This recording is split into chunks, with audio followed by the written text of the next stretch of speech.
Hello everyone, my name is Eileen Culloty from Dublin City University, and in this presentation I'm going to talk about the current scientific consensus on how to understand and counter online disinformation. And throughout we'll have a specific focus on COVID-19 and healthcare disinformation. So first I'll just give you a little background on some of the projects that I work on in and around the disinformation area. So Provenance is an EU-funded project where we're trying to develop new tools that would help people recognize and reject disinformation while they're browsing the web or social media. Voices for Vaccines is an outreach project funded by Science Foundation Ireland, where we're working with parents in parts of Dublin that have experienced a decline in vaccine uptake. And here we want to understand, what are the concerns those parents have about vaccines? Where are those concerns coming from? And do the current official sources of information reassure them sufficiently? And then finally, the mitigation project is part of DCU's response to COVID-19, where we're trying to understand what role citizens might play in countering disinformation. And the early results here suggest that citizen assembly type structures can be effective at reducing people's false beliefs. And I should also add that the COVID-19 project and Provenance are both directed by Jane Souter here in DCU. So I'll begin here with a story that's probably quite familiar to all of you, which is the distortion of scientific research. And Ben Goldacre has written about this for a number of years now. And this pattern whereby new research is published and then it's given this distorted coverage in the news media. Here I've gone with the Daily Mail, which is a repeat offender in this area, and on coffee, but there are many other examples, just wine, cheese, anything you can think of. So one news headline tells us that coffee can help fight cancer, and then another news headline will tell us that coffee causes cancer. Now, it's not surprising that this is extremely confusing for the public. These mixed messages that they receive. And in 2010, the World Cancer Research Fund did a survey in the UK, and almost half of respondents agreed with the statement that scientists are always changing their minds about cancer risks. And it's easy to see how they end up with this impression.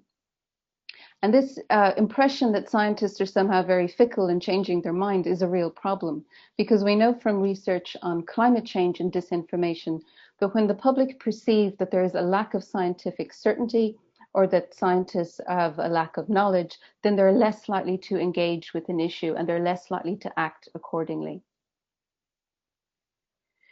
So in the mass media age, this pattern of distortion was primarily the responsibility of news media. But in the digital age, there's now a huge array of sources where people can take up a piece of research and discuss it, and with varying degrees of seriousness. And along the way, the scientific research can be distorted, and it can also be used to push agendas. For example, the anti-vaccine movement is very developed online, and they will pounce on a new piece of research and twist it to push their own agenda. And then in direct response to that, there's been a growth of fact-checking organizations, and some that focus specifically on scientific fact checks. So we're stuck in this cycle of research, distortion, correction, and on it goes as each new study is proposed or is released. And of course, the problem with corrections is that while they have a very important role to play, there is no guarantee that it will reach all of the people who originally saw the false information. And here you can see an example of this during COVID-19. And COVID-19, of course, put this whole cycle into hyperdrive because research work was greatly accelerated. The news media were very eager to publish the latest findings, even if those findings were only were not even peer reviewed yet. And then many different people took them up to push their own agendas. So in this case, on the 8th of June, the WHO's head of emerging diseases made a poorly worded statement implying that asymptomatic spread is quite rare. That was then picked up by legitimate news media who were attributing this claim to the WHO, and then it was picked up by disinformation outlets like Natural News, who are now able to say that their source is a credible news source and the source for the news is the WHO. So they're adding layers of credibility to their own claims. Ultimately, of course, the WHO did correct and clarify their position, but at that point, Natural News, which is a very big disinformation outlet in terms of vaccine disinformation, were already able to push their own agenda. Now, in recent years, there's been a lot of research on what makes people susceptible to disinformation. What are the factors that render somebody more likely to believe or share or accept false claims? And I should stress that these are very broad factors. But one common finding across research is that cognitive capacity plays a role. So people who have low cognitive abilities or apply low levels of analytical thinking are far more likely to believe and share disinformation, and they're more likely to resist any efforts to correct it. And because cognitive capacity can decline somewhat as people age, this might be one reason why older people appear to be more susceptible to false claims. But there's a very strong situational dimension to all of this, because in any given scenario, even if we have very high cognitive capacity, we don't necessarily apply our full attention to processing new information. This is especially true on social media, where we're just scrolling through content. But it's also true when we're tired or stressed or have other things on our mind. And in those scenarios, regardless of your intellectual abilities, you are not paying full attention and you're more likely to take in and believe false claims. Motivated reasoning is very similar to confirmation bias. So it's the motivation to interpret claims in a particular way in terms of how they relate to your pre-existing beliefs, or to reject any information that goes against your beliefs. And this is closely related to knowledge and the idea that people can believe they're quite knowledgeable about a topic when they're not. If Fernbach et al. Did a study on people who are deeply opposed to gene therapies and genetically modified food, and they found that those people who had the strongest opposition believed they were very knowledgeable about the science behind them, but their scientific knowledge was actually very low. And this gave them a false confidence in their ability to analyze information about those two topics.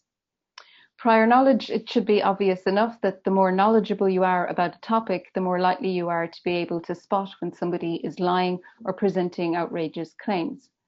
And then when we think about science and healthcare, people's scientific literacy in general is quite low. So this creates an extra challenge.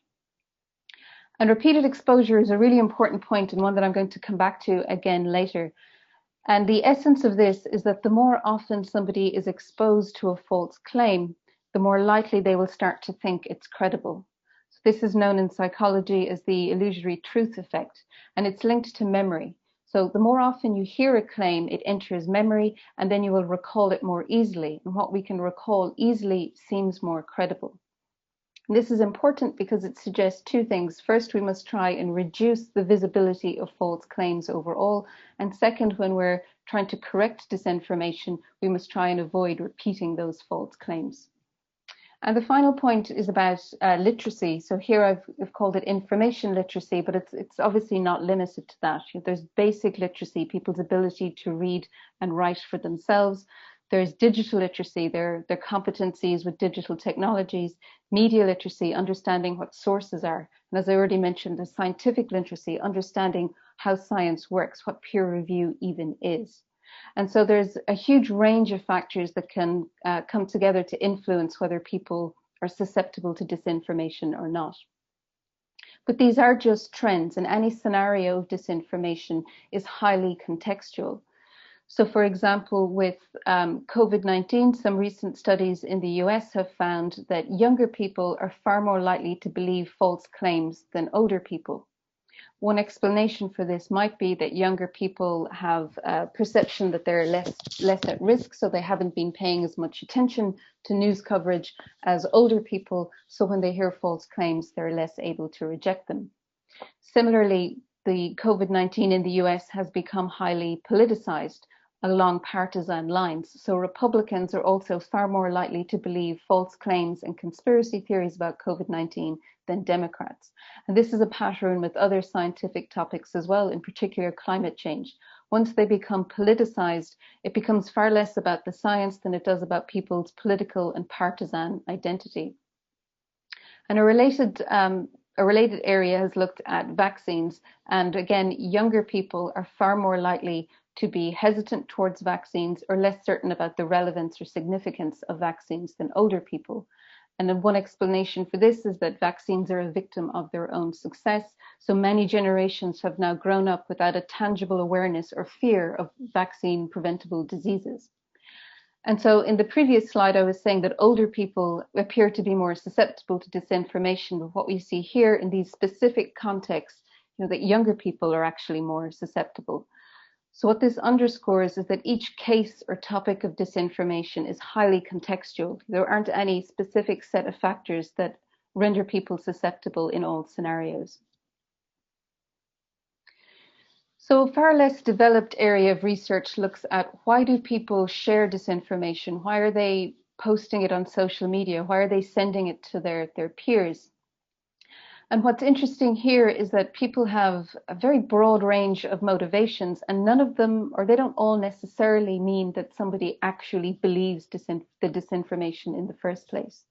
So for example, somebody might find the pandemic video, the conspiracy theory video about COVID-19, they might find it absurdly entertaining, and they're sharing it because they want other people to see how absurd and stupid it is. Or they might share a story about anti-masks, and they might share that with their friends to express their own opinion or to find out what their friends think about it. And the reason I'm stressing this is that a lot of coverage of disinformation tends to focus on the volume of it or the amount of engagement it receives. So news reports will often say, the pandemic video was shared X many times, or it received X many likes on Twitter or Facebook. But that doesn't tell us anything about whether people actually believed it or gave it any credence. It just tells us that it was a popular piece of media. And the one motivation that I want to focus on in particular is this idea of warning others. So many audience studies have found that when people share disinformation, they're doing it out of a sense of civic duty. They find something that they think is alarming or scary. They don't know if it's true, but they want to let other people know about it in case it is true.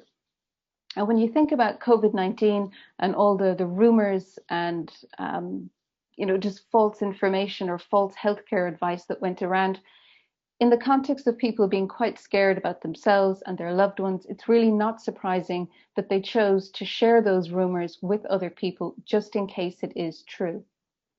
And there's something very positive in this, I think, because it suggests, well, first of all, that people's intentions are generally positive and they're pro-social. And that means that if we can find a way to reverse those instincts and to help people recognize that in a health crisis, it is vitally important that you only share reliable information, that that's the best way you behave socially and civically towards others, well, then maybe we could go some way to reducing the overall visibility of false claims. And here specifically, I'm talking about people whose intentions are good. Of course, there's another cohort of people who have already begun to believe in or fully endorse conspiracy theories, and that presents a very different scenario. But I would say that even amongst conspiracy theorists, research suggests that they are driven by a sense of civic duty and a desire to warn other people. So one way to look at this are that there are positive instincts that have gone awry, and instincts that we perhaps need to try and pull back and reverse. So thinking about the types of false information that we saw back in March and April when we were tracking this at the DCU Fuzhou Institute, it was a very diverse types of content. So we often use the term disinformation or fake news as these catch-all terms, but that misses an awful lot of the nuance. So back in March and April, a huge volume of content were just rumors. So rumors about new cases and rumors about health cures. And some of them were completely absurd. Some of them were plausible, but they appeared to be shared in good faith as rumors. We also saw a lot of hoaxes and scams. So hoaxes were often saying that there was some new policy measure about to be implemented. The scams were often impersonating public bodies like the HSE or the WHO and asking for people's bank details. Then, of course, there was this explosion in conspiracy theories. We know that whenever some big dramatic event happens, and COVID-19 definitely qualifies as a big dramatic event, some people demand or need an equally dramatic explanation for why is this happening. And claims that COVID-19 was a bioweapon or that it was being put out by or spread through the 5G network gave them that dramatic explanation. On top of that, at the geopolitical level, there was a lot of propaganda as various states were competing with each other to criticize the other and to promote their own actions. And then finally, there was just a huge volume of inaccurate opinion, or opinions with varying degrees of accuracy, I should say. So unsurprisingly, when this big crisis happens, many people start reading up about it, they become interested in it, and then they're commenting on what experts are saying, and they're giving their own interpretations and having their own discussions. You know, that in itself, there's nothing wrong with that. But it's this combination of all of these things together. So rumors that may have been with good intentions, inaccurate opinions, which people are perfectly entitled to, and then very deliberate scams, hoaxes, and conspiracy theories. That's what creates confusion. So when the WHO described an infodemic, this is the essence of what they meant. It's not just that there's lots of false information, it's that there's so much information that it's extremely difficult for an ordinary person to be able to spot the reliable information from the false information. So fortunately, there is some very promising results coming out of research on how to counter disinformation. And a number of studies now have found that corrections are effective. You know, the big issue with corrections is how do you reach all of the people who were originally exposed to the false claim? But the corrections themselves are effective. In particular, if they come quite quickly after people were exposed to a false claim, if they are repeated. So again, this idea of you need to repeat information. There's no point just putting out a correction once and then hoping people will remember. They need to hear it constantly. And also corrections need to have some content to them. It's not enough to simply say that information is wrong. It is more beneficial when people are given a reason for why that information is wrong and for why the alternative is the correct view. And the assumed mechanism here is that when people are given an explanation, they can actually update their knowledge and apply that in the future. We also know that corrections are effective when they affirm the strength of the scientific consensus, because a lot of disinformation or a lot of confusion is saying, oh, one person says this, another person says that, and that leaves people confused. Very similar to the example I showed you earlier of coffee causes cancer, coffee fights cancer. That just leaves people quite confused. So it's important with corrections or when trying to counter disinformation in general to affirm the strength of the scientific consensus. This is not just one or two people saying something. This is a consensus amongst experts. It's probably not surprising that the source of a correction is very important, and most studies find that people do trust experts, and they will pay more attention to a correction that comes from a trusted expert or some kind of authority or something that is backed up and supported by evidence. Now, peers do play a role because it is usually through our peers that we get sent information and recommendations. But when peers themselves are citing or linking to expert sources, that's far more effective. And the final 2 points here are, I think, just very interesting work that has come out in the last 2 years and is now being affirmed through multiple studies, is that one very simple thing that can be done is just asking people to think about accuracy. You know, when people are responding to WhatsApp messages or browsing social media, you're encouraged to have these instant reactions and just hit like, hit share, or make a comment straight away. And that's part of the problem. We're not given time to stop and think for a moment.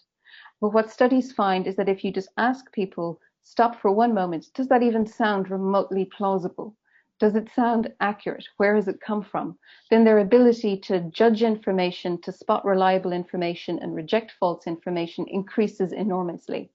And we're already seeing some social networks like Twitter begin to do this by putting in some friction or prompts. So if someone tries to share a link that they haven't opened, it will ask them, you know, do you really want to share this link?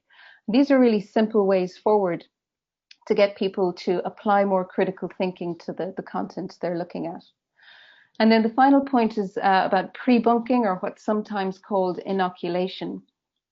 And the idea here is that if you explain to people how manipulation works, how bad actors are trying to deceive you, They're trying to deceive you by making you scared or angry, or they're trying to create the impression that there is a lot of scientific confusion when in fact the scientific consensus is really clear. Then people know to look out for that in the future.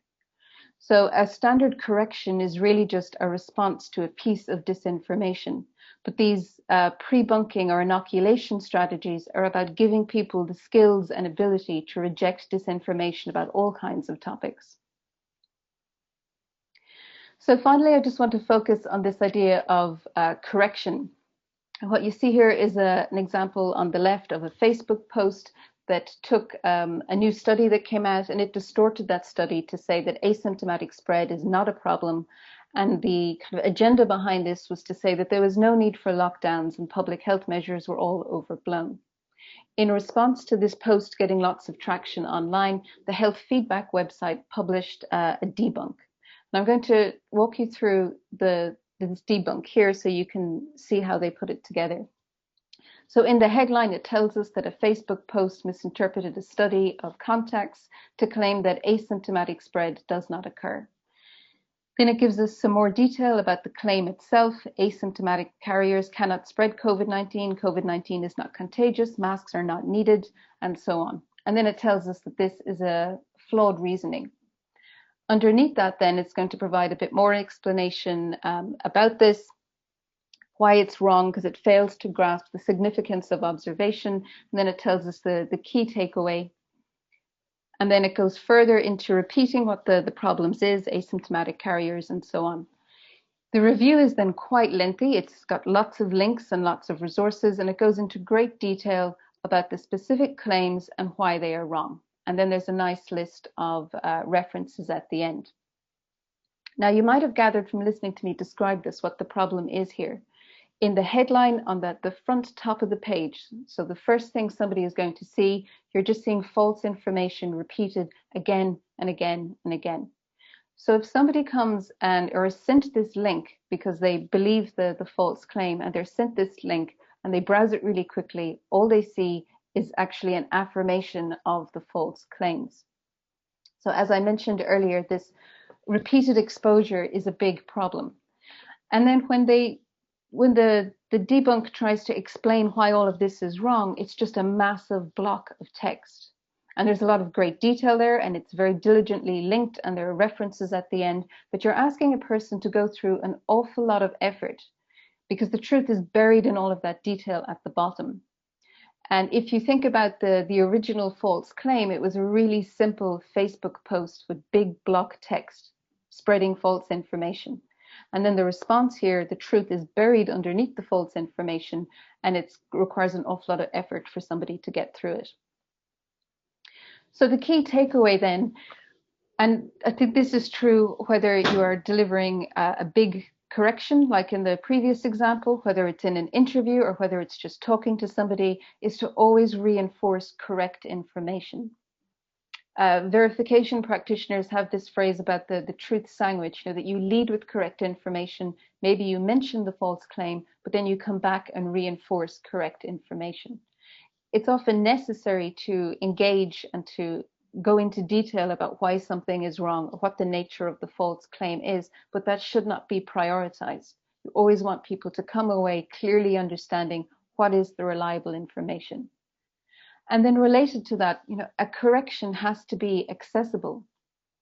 There is no point providing a mini treatise explaining the nature of scientific observation if people can't understand that, or they haven't got the background knowledge or skills to even understand what that means. And the disinformation actors are making their claims as accessible as possible. They're in shiny videos, they're in simple memes, they're done as jokes. So it's highly accessible. And also, if we know that people who have lower cognitive ability are at risk of disinformation, well, then there's little point in making big blocks of text available to explain it to them when they may lack the literacy capabilities or even the digital skills to go and find it in the first place. And that's not to say that detailed information shouldn't be provided. Of course it should, but it shouldn't only be the detailed information. It also has to be done in a very accessible way. So that is the end of the presentation, and thank you for listening, and I look forward to answering any questions that you have.